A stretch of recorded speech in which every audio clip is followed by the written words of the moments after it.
ជំរាបសួរបងប្អូនទាំងអស់គ្នាថ្ងៃនេះខ្ញុំនឹងបង្ហាញពីរបៀបធ្វើនំបាញ់ជានឿកស្រួយនំនេះមានស្នូលធ្វើពីសណ្តែកបាយចំណែកឯសាច់ខាងក្រៅវិញគឺស្វិតនិងច្របតិចត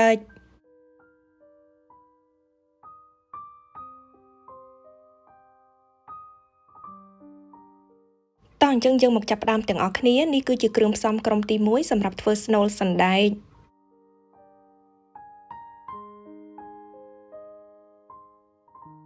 នេះគឺជាគ្រឿងផ្សំក្រុមទី2សម្រាប់ធ្វើសាច់នំ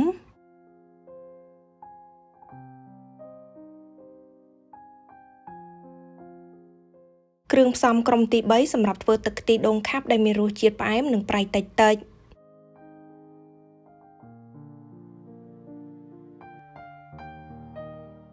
ជាដំបូងគឺយើងត្រូវយកសណ្តែកបាយបករួចចំនួន1ខាប់ឬក៏230ក្រាមទៅដាក់ត្រាំទឹករយៈពេល2ម៉ោងជាមុនសិនបន្ទាប់មកគឺយើងត្រូវយកសណ្តែកបាយដែលបានត្រាំរួចនឹងមកលាងជាមួយនឹងទឹកឲ្យស្អាតម្ដងទៀតរួចហើយគឺត្រូវច្រោះទឹកចេញឲ្យអស់និងយកវាមកដាក់ចំហុយហើយមុននឹងយើងយកសណ្តែកនោះទៅដាក់ចំហុយគឺយើងត្រូវដាំទឹកកន្លះឆ្នាំងឲ្យវាពុះជាមុនសិននៅពេលដែលទឹកនោះពុះរួចគឺយើងអាចដាក់សណ្តែកបាយចូលទៅនិងដាក់វាចំហុយរយៈពេល15នាទីឬមួយក៏រហូតដល់វានឹងឆ្អិនបានល្អ15នាទីក្រោយមកសណ្តែករបស់យើងគឺបានឆ្អិនហើយជំហានបន្ទាប់គឺយើងនឹងយកសណ្តែកនោះទៅឆាជាមួយនឹងទឹកខ្ទិះដូងដោយដាក់ទឹកខ្ទិះដូងចំនួន1ខាប់ឬក៏250មីលីលីត្របន្ទាប់មកគឺជាស្ករសចំនួន5ស្លាបព្រាបាយអំបិលកន្លះស្លាបព្រាកាហ្វេ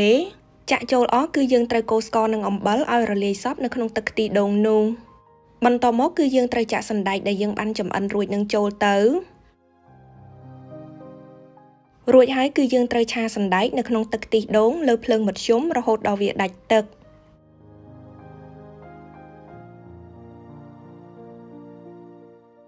ឥឡូវនេះសណ្តែករបស់យើងគឺបានដាច់ទឹកហើយអញ្ចឹងគឺបងប្អូនអាចដួសវាដាក់ចាននិងរង់ចាំឲ្យវាចុះត្រជាក់សិនចាំយកវាមកពូនជារាងមូល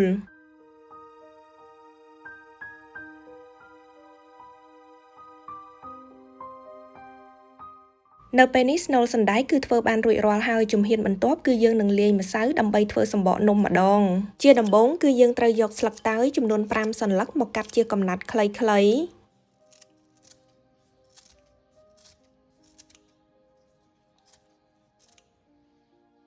បន្ទាប់មកគឺយកស្លឹកតើយដែលបានកាត់រួចនឹងមកក្រឡុកជាមួយនឹងទឹកចំនួន1ខាប់កន្លះឬក៏ស្មើនឹង370មីលីលីត្ររួចហើយគឺយើងត្រូវច្រោះយកកាកស្លឹកតើយចេញឲ្យអស់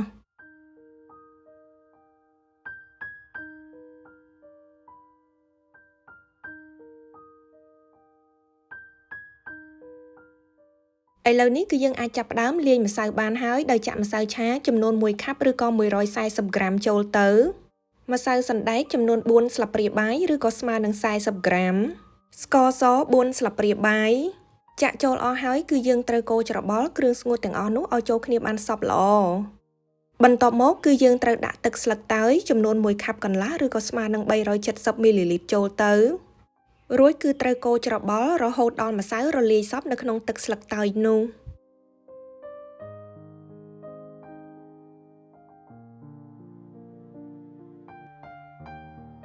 ជាចុងក្រោយគឺយើងនឹងបន្ថែមទឹកធម្មតាចំនួន4ស្លាបព្រាបាយនិងប្រេងឆាចំនួន1ស្លាបព្រាបាយ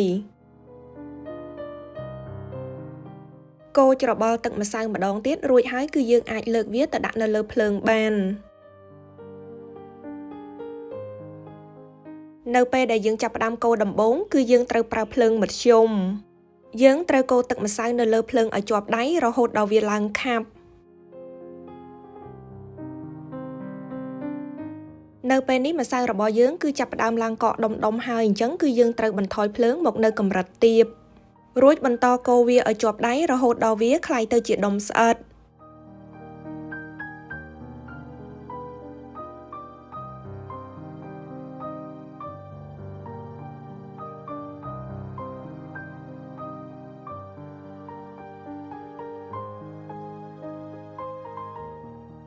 ឥឡូវនេះដុំម្សៅរបស់យើងគឺធ្វើបានរួចរាល់ហើយអញ្ចឹងគឺយើងអាចយកវាមកខ្ចប់ជាមួយនឹងស្នូលបាន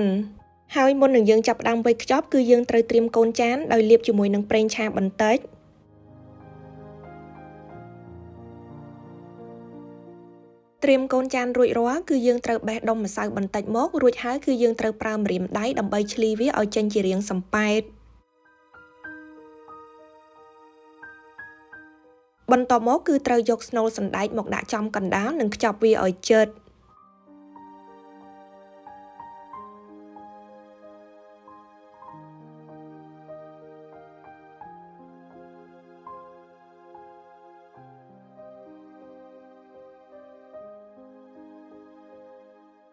ចាអញ្ចឹងបងប្អូនត្រូវធ្វើដដែលបែបនេះរហូតដល់អស់ម្សៅជាមួយនឹងស្នូលនឹងទៅ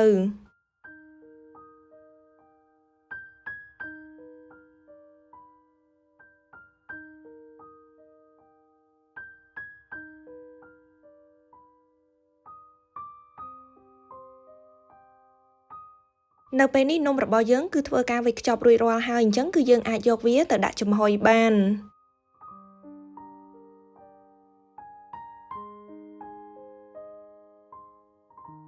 យើងត្រូវរងចាំឲ្យទឹកនោះពុះសិនចាំលើកឆ្នាំងចំហុយដាក់ចូលរួចហើយគឺត្រូវដាក់នំនោះចំហុយរយៈពេល10នាទីឬមួយក៏រហូតដល់វានឹងឆ្អិនបានល្អ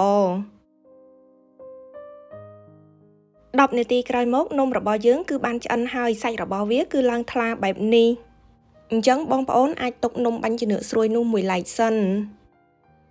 ឥឡូវនេះគឺយើងនាំគ្នាមកធ្វើទឹកខ្ទិះដូងខាប់វិញម្ដងដោយចាក់ទឹកខ្ទិះដូងចំនួន250មីលីលីត្រចាក់ចូលរួចគឺយើងត្រូវកូរទឹកខ្ទិះដូងឲ្យវាឡើងក្តៅបន្តិចសិនរួចហើយគឺយើងត្រូវចាក់ស្ករសចំនួន1ស្លាបព្រាបាយ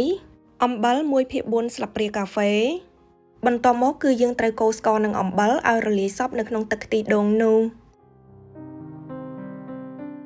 ឥឡូវនេះទឹកខ្ទិះដូងគឺបានឡើងពុះតិចៗហើយអញ្ចឹងគឺយើងត្រូវយកម្សៅពោតចំនួន1ស្លាបព្រាបាយមកលាយជាមួយនឹងទឹកកូរឲ្យសព្វរួចហើយចាក់ចូលទៅក្នុងទឹកខ្ទិះដូងនោះយើងត្រូវចាក់ទឹកម្សៅពោតចូលបណ្ដើរនិងកូរបណ្ដើរបើមិនអញ្ចឹងទេវាអាចធ្វើឲ្យទឹកខ្ទិះដូងរបស់យើងឡើងកកដុំឥឡូវនេះទឹកខ្ទិះដូងរបស់យើងគឺបានឡើងខាប់និងពុះហើយអញ្ចឹងគឺយើងអាចលើកវាចុះបានដើម្បីញ៉ាំនំបាញ់ចានឿកស្រួយគឺយើងគ្រាន់តែយកទឹកខ្ទិះដូងខាប់មកស្រូបពីលើនិងបន្ថែមដោយល្ងលីងនំនេះគឺមានរសជាតិឆ្ងាញ់មែនទែនដោយសាច់របស់វាស្វិតផងនិងស្រួយច្របតិចផងចាអញ្ចឹងក៏សូមអរគុណច្រើនចំពោះការទស្សនាវីដេអូមួយនេះហើយប្រសិនបើបងប្អូនមានយោបល់ឬក៏សំណួរអ្វីគឺអាចសរសេរជា comment នៅខាងក្រោមវីដេអូជាចុងក្រោយក៏សូមឲ្យបងប្អូនទាំងអស់គ្នាជួយ like និង share វីដេអូនេះឲ្យបានច្រើនផងនិងកុំភ្លេច subscribe នៅក្នុង YouTube Channel របស់ខ្ញុំដែលមានឈ្មោះថា Somar និងសូមឲ្យបងប្អូនជួយ like និង follow Facebook page ទាំងពីររបស់ខ្ញុំផងដែរហើយចាំជួបគ្នានៅក្នុងមុខម្ហូបឬក៏បង្អែមបន្តទៀតអរគុណច្រើនជម្រាបលា